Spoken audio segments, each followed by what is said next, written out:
Meshtabi Season 5今回のMeshtabiは飯旅総集編13です。今回はシーズン3、2023年の1月に公開した札幌のグルメ情報の総集編です。今見るとテンポは悪いし、編集もナレーションもひどいなぁと思いますね。ほんと、穴があったら入りたいくらいひどいね。恥ずかしいね。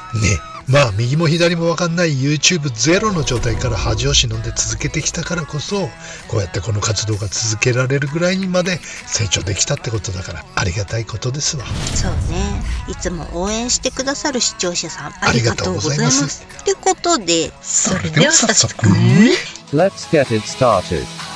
1. 東札幌洋食家の吉。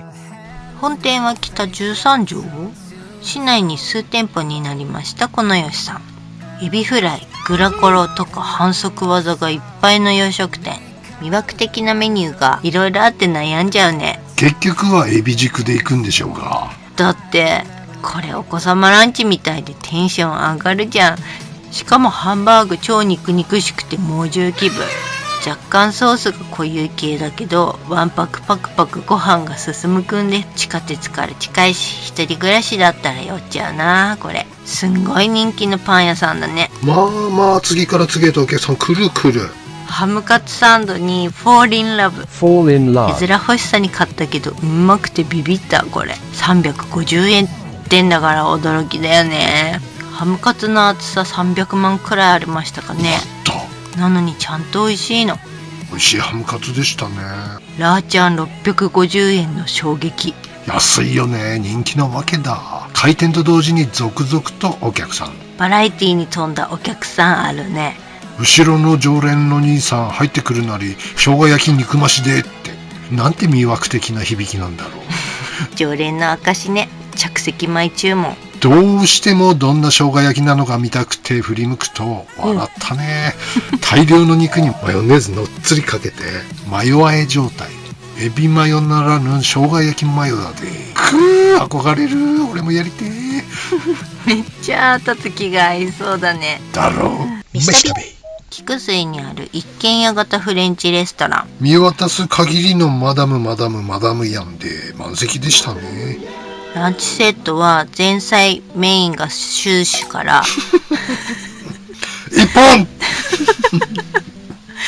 これ言えないっつ。 Take 11. ランチセットは前菜メインが数種からチョイスナブル。自家製ライ麦パンに食後のエスプレッソも全部含めて1650円。出た10日堂。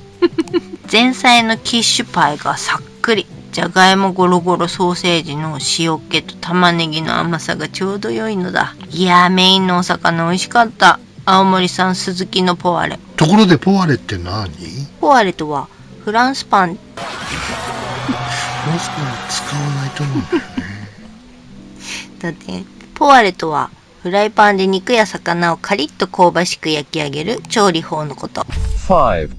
Shiroishi Chuo Sabakiri Yoshida。 平和通りにございます手打ちそば、大体二八そばのお店でございます。コシの入ったいいお蕎麦でしたよ。そしてここの野菜天ぷらが最高したね。人生で一番美味しい舞茸店でしたよ。いやー、食べたい。そばプリンも超気になるんですけど。気になるっしょ。はい、もちろんオーダーしましたよ。どうなん美味しい。プリン自体は意表ついて普通なんだよね。普通？そばジェラみたいなんじゃなくて普通のプリンってこと？だのさ。でもそばの実をローストしたのが上に散りばめられてて、これがそばフレーバー香ばしくってむちゃうまいんだ。ねえ、それなんでお土産なしなんだよ。もちろん頼んださ。だけどガラスの器なので店頭のみの提供だって言われちゃったんだよ。隣の父さんがね。おめえじゃねえのかよ。ニューヨークNango Dori 14 Nango no Yu。 市内ではかなりお気に入りの南郷の湯。水風呂が13度ぐらいだから混まなくていいんだよね。10秒入っていられるかって感じでね。サウナがぬるいんでちょっと整いに時間がかかるかな。そうなんだよね。90度切れてるからなかなかの時間かかるんだよね。でもサウナに2方向出入り口があるのでローテーションが非常にしやすいいいサウナだね。ウォークインサウナとでも言おうか、ウォークスルーサウナとでも言おうか。ああ、そうそう、あれいいよね。サウナ水風呂外気浴、サウナ水風呂外気浴、サウナ水風呂いやいや外気浴、いやいや、サウ分かっナ水風呂たってば。ローテーション早くていいよね。うん、1時間で7回転ってとこね。ソフトクリーム220円っていうのもついつい手を出してしまう値段。安いよね。しかもしょぼいかと思いきやちゃんとしたサイズ。しかも時々100円特売とかやってんの。食べない理由ないよね、ありゃ。ここからは何度か紹介している有名店だから駆け足で行くわよ。すいません、質問です。はい。有名店って何ですか？くすばれたか。もとい。2010年にオープンしたおじさん大好きチャンピオンカレー。最近はゴーゴーやターバンカレーなんかもできているけどね。この独特のコクは真似できてないですよね。独特よね、チャンカレーのコク。で、美味しい、恋しい。でもしょっぱではない。金沢の味噌ラーでいうところの三平であり純連でもあるって感じでしょうか。元祖であり代名詞的名店ってことね。んだ。このドロッとしたルーに付け合わせのキャベセンが箸休めになっていいんだよね。先割れスプーン休めだね。2010年創業のピッツァ専門店。ナポリの伝統的ピッツァ2種のみを提供するお店、ダマッシモさん。イタリアで修行して当初はレストランにしたかったそうなんですが、一人でやれることには限界を感じ、少人数でもレベルの高いものを提供できるようにとピッツェリアにしたんだそう。余計なものは一切省いた超専門店。かっちょええわよね。割と新顔ながら不動の北海道ナンバーワンピッツァですからね。ちなみにイタリアの飲食店のバリエーションをさらっと説明しておくと、リストランテは高級レストラン。オステリアは宿泊施設のあるレストラン。バールは立ち飲みができるお店。ピッツェリアはピザ専門店。お酒の販売がメインとなっているワインバー、エノテカや大衆食堂や居酒屋は食べるな。トラットリアは伝統的な料理が多くカジュアルに入店できるお店。パスティッチリアはお菓子やケーキ屋さん。ってこと。美味しいだけなら私も値段も安いときたもんだ。開店当初は確かマリナーラ750円とかだったよ。へえ、私も今私も行きたい。そこ噛むかね。飯食べ。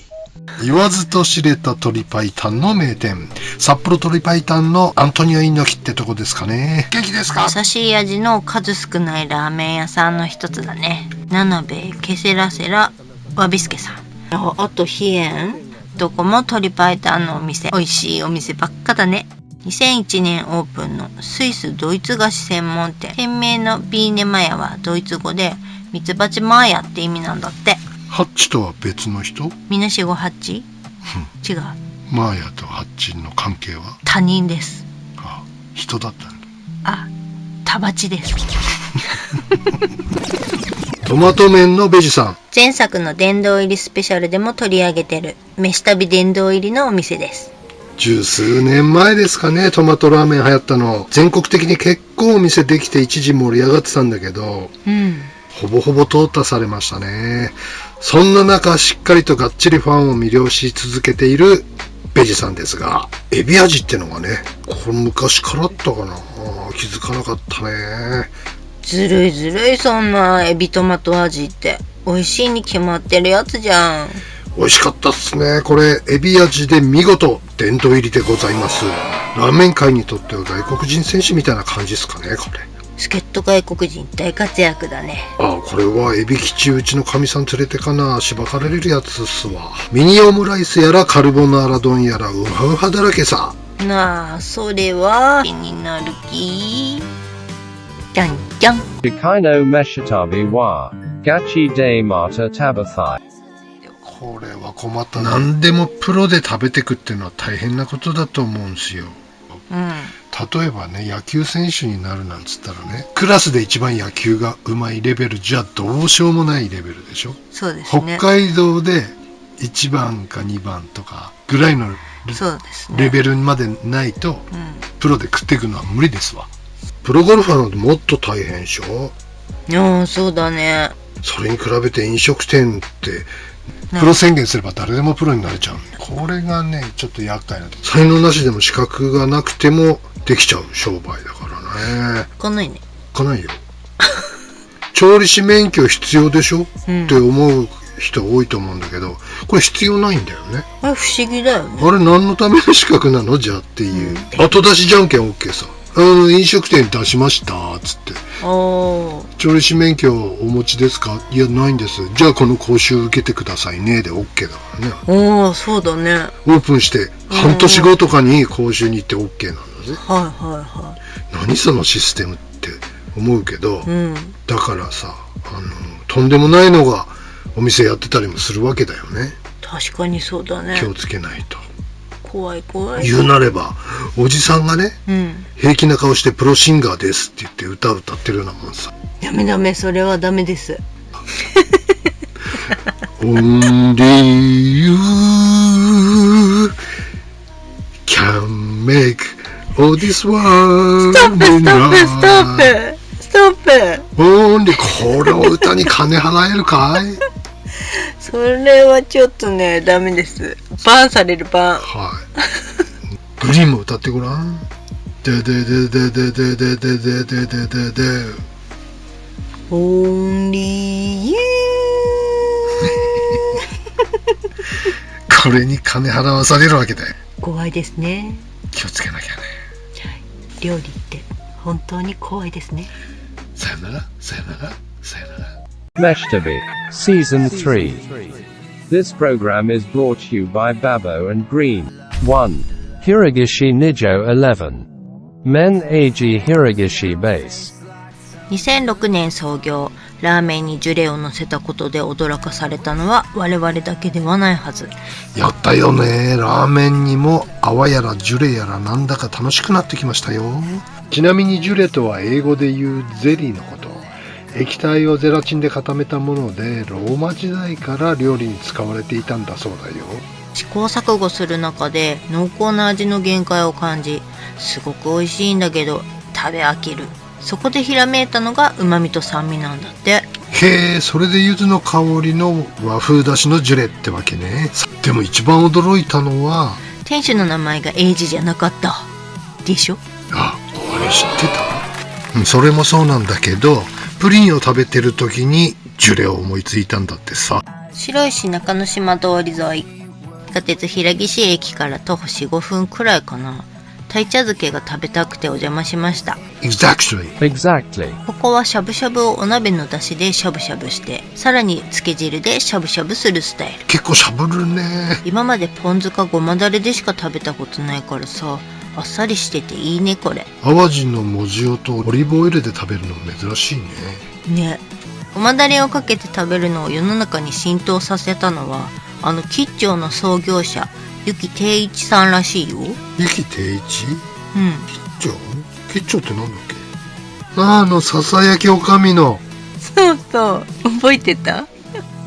昭和5年に大阪でお鯛茶どころ吉兆を始めたことが発祥なんですって。はやー、先代が築いた牙城ね。確か開店の翌年に吉兆は閉店に追いやられたんだよね。残念だね。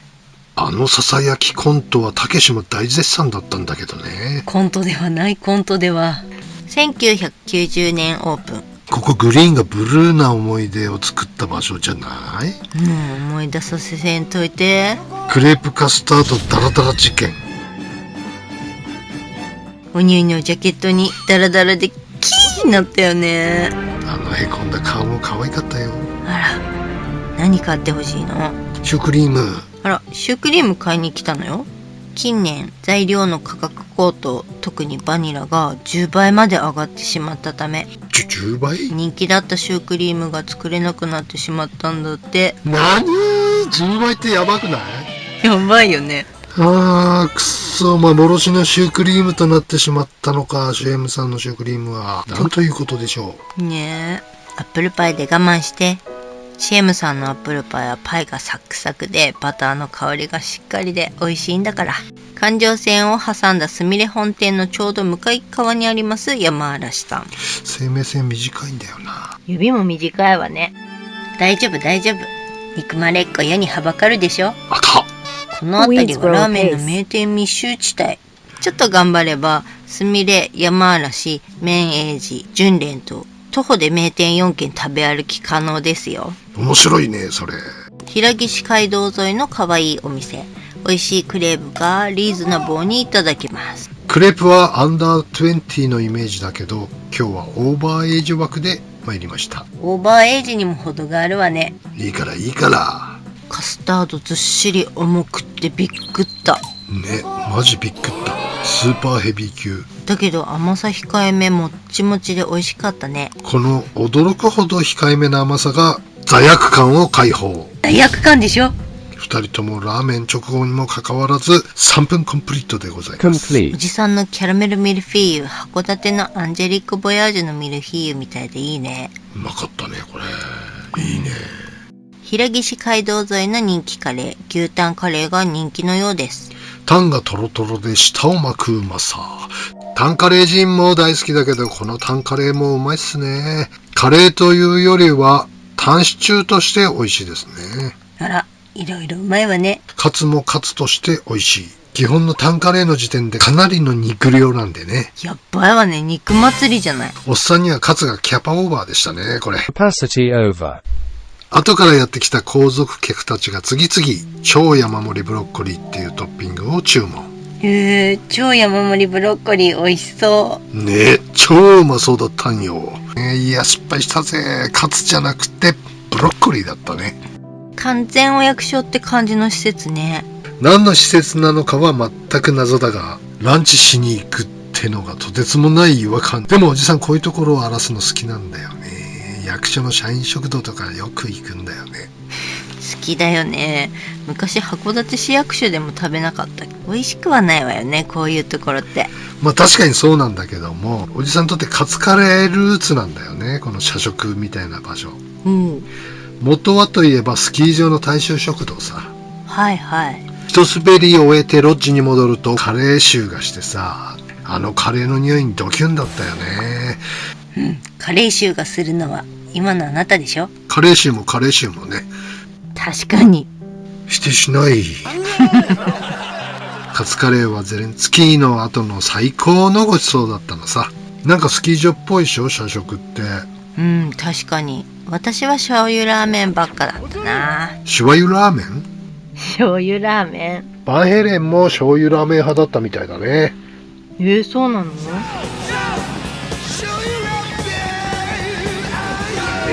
ほんまや。平岸通り沿いにある二八そばが楽しめるお店。スタイリッシュな店構えでも stylish おしゃれだね。昼はお蕎麦屋さん、夜は一品料理とお酒がいただけるんだって。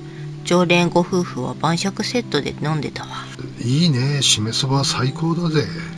もともと和食職人の店主さん。料理によって出汁も使い分けてるんだそう。冷たいそばは江戸前のキリッとした出汁。温かいそばは塩分を抑えてまろやかな出汁だし。いろいろ食べてみたいお店出汁。一人じゃたくさん頼むの無理出汁。出し言い出したの俺だし、滑舌悪いの丸出しだし。陸前高田市、豊田市、町田市。なんじゃそりゃ。4話目の鳥はこちらでございます。なんか多かった気がするな。中之島の鶏白湯の名店、飛燕。やっぱ鶏白湯うまいよね。おじさんはチンタンよりも白湯が全体的に好きなんだな。私はチンタンかな。チンタンとは沸騰させないで柄の出汁を取り透明なスープを作り出す。いわゆる中国から伝わった伝統的な品そばのスープね。白湯は、お鍋の火消すの忘れた。大将に怒られる。またやりやがったな、この大バカ野郎のコンコンチキが。させんで慌てて鍋を見たら白濁のスープができて、味見したらうんめえなこれってなったのが白湯。失敗は成功のもと、怪我の巧妙。トップしたら入っちゃった棚ぼた系ってことだね。焦げちゃったブロッコリーみたいな感じだね。焦げブロッコリーもうまいよね。魚介系は余韻を一日中楽しめてええですね。一日中？ゲップが美味しかったのは人生で初めてでした。汚な。平岸街道沿いのリゾッテリア。ここはメニューを決められないナンバーワン店ですね。店員さんのアドバイス聞くっきゃないですね、こりゃ。ベースがブロード、クリーム、トマト、ミートソースと4種あって、それに具のバリエーションが25種類くらいあるから、すっごいメニュー数ね。それにオプションで焼きチーズ。ライスの量もチョイスナブル。Choice Nabble. 複雑だけど楽しい。でもジェノベーゼはねえぜ。俺なかった？わからねえぜ。多分ねえぜ。そりゃしょうがねえぜ。逆に忙しい時スタッフは大変だよね。お客さんめっちゃもじもじするんだろうからね、このメニューじゃ。質問ばっかりされて仕事が先に進まねえぜ。アブソリュートリーね。Absolutely. リゾットってうまいよね。トマト味めっちゃ好きなんだよ。今回は和風ちょっとけども。わかる。チーズ系も間違いないっしょ。オプションチーズするとほぼドリア。そして 100% やけど。ライス M でもボリュームカロリー想像以上でしたね。ちなみにおじさんはド M です。こらグリーンはド S ドス。Chikaino Meshitabi wa. Gachi de Mata 昔 Tabata. 70席ぐらいの靴脱いで上がるタイプの居酒屋やってた時に、一人常連のお客さんですっごい足臭い人がいた。しかも納豆系の。おー。完全クローズキッチンでおじさんはいつもキッチンの中で洗い物してたんだけど、そのお客さんが来るとね、分かったんだよ。あのお客さん来たっつって。またまたとかでバイトとかがから、またまたとかっつって見に行った時本当に来てましたっつってまあちょっと失礼な話なんだけど、そのお客さんもうね店中臭くてしょうがないのさ。下駄箱からも匂いがボワーンと出てんだよね。マジですんごいんだわ。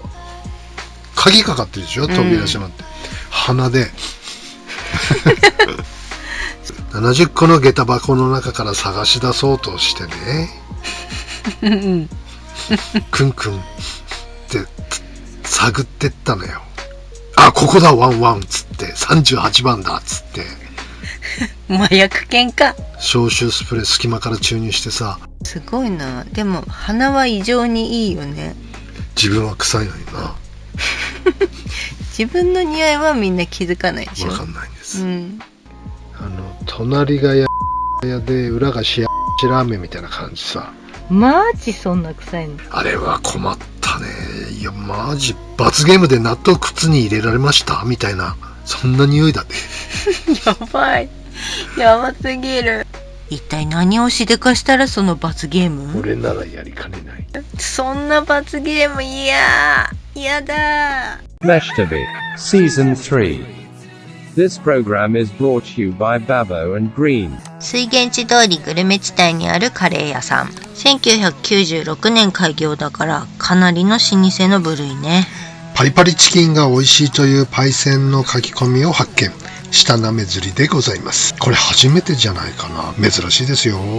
数カレで辛さを選べないってね。あら、ほんと珍しいわね。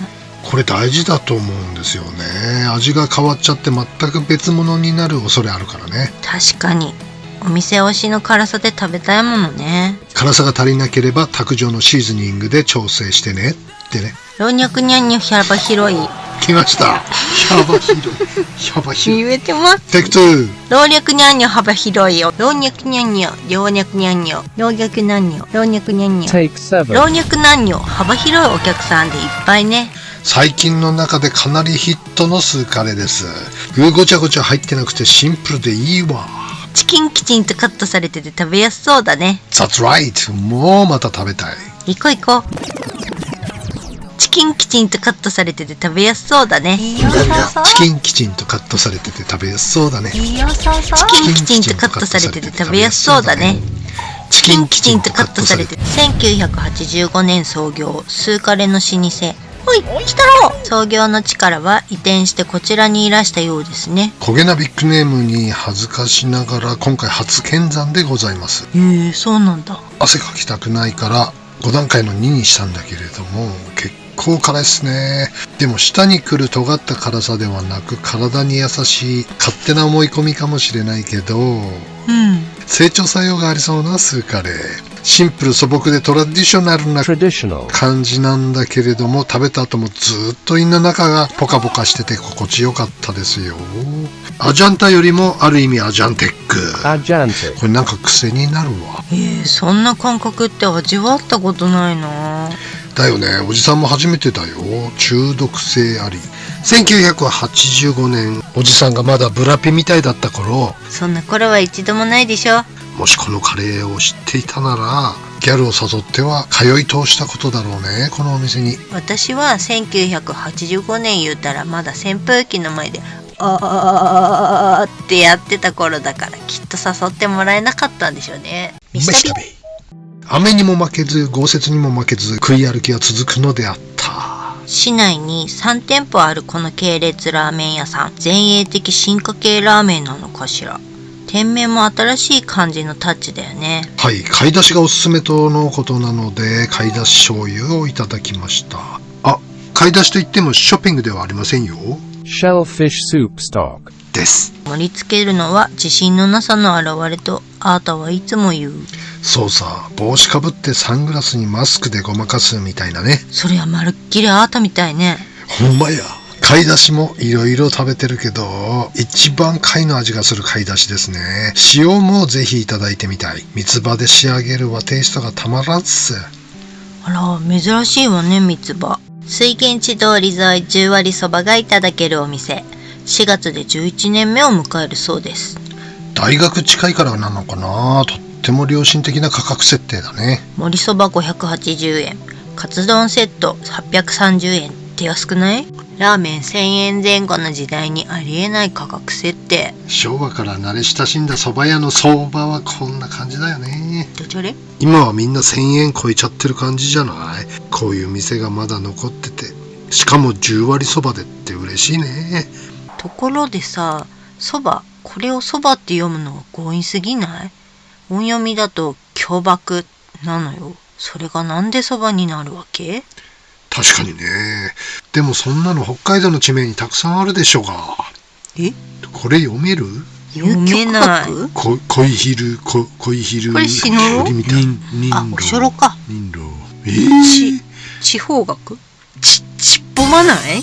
なんじゃそりゃ。水源地通りのかなり上の方、水源地寄りってのかしら。立派なうどん屋さんがあります。広くて立派なお店。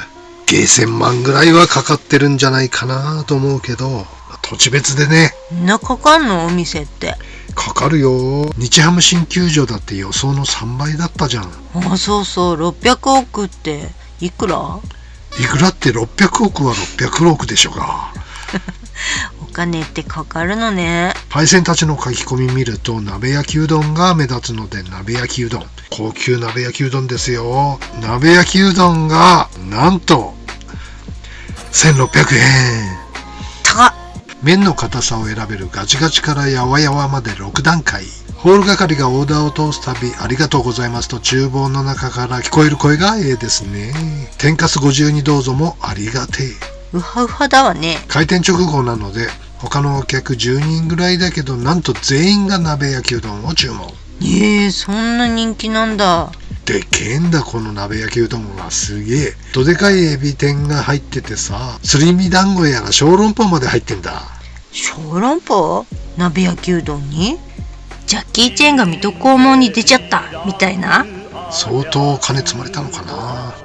いや、ジャッキー・チェン水戸黄門出てないし。この太麺はジジイの肺活量では吸い切れませんでしたね。しおり食いチャレンジしたけどすごいわ師匠ね。しおりちゃんすごいよね。絶対麺を切らないで食べてる。そりゃ汗たくなるわ。あれ相当熱いの我慢して食べてるよ。やってごらん。暑いし苦しいしめっちゃ大変だから。だからあんなに汗だくなるんだ。もう味わうどころじゃなさそう。ロープ魂尊敬ですわ。師匠恐るべし。恐るべしロナウジーニョ。かわいい。どっち？ロナウジーニョ？これChikaino Meshitabi wa ほんとね、こう授業中寝る人って必ずいるじゃん。はい、私も寝てましたで、その日も普通にこう腕組んでこうのけぞって寝てたから、友達とで面白いからちょっとギャルメイクしようぜっつって酔っ払いか。酔っ払いにやるやつや。メイクしたら起きんじゃないとか言いながらコソコソしながらやってたの。全然起きないわけで、鼻とかクソシュってやってもだいぶ飲んじゃったんだな。全然起きないから、綺麗にこうメイクは寝てる状態で寝てるけどまぶたに目とかもちゃんと描いてあげて起きてますみたいな。まあ、先生はそれ気づかないの？気づいて授業中でしょ？授業中だよ。先生も担任で、まあある意味グル。ああ、今日だけニヤニヤしながら見てる感じで。頼むっつって先生も面白がって、チキンコンカンコンってそのまま起きずに終わり、だいたい寝起きさみんなトイレ行くじゃん、で案の定トイレ行ったからこう後ろからちょこっつってついてって先生も職員室帰るふりしてみんなでトイレの前で待ってたらすげえ青春ドラマみてえだ。うわーっつって男子弁から聞いたことない発狂の声がすんげえ剣幕で飛び出てきて、みんなで逃げろーっつって逃げて終わりっていう平和な学校生活でした。もっともっとバカやれやよかったな、今思えば。そうだね、バカな楽しかった思い出以外必要ないもんね、今振り返ってみると。全くだ。まあ、人以上にバカはやってきたとは思うけれどもね。間違いない。人生の巻き戻しは効かないからね。タイムマシーンあったらいいな。めちゃめちゃいっぱい編集したいね、自分の人生。ビデオみたいに編集できたらどんなにいいことでしょう。本当だね。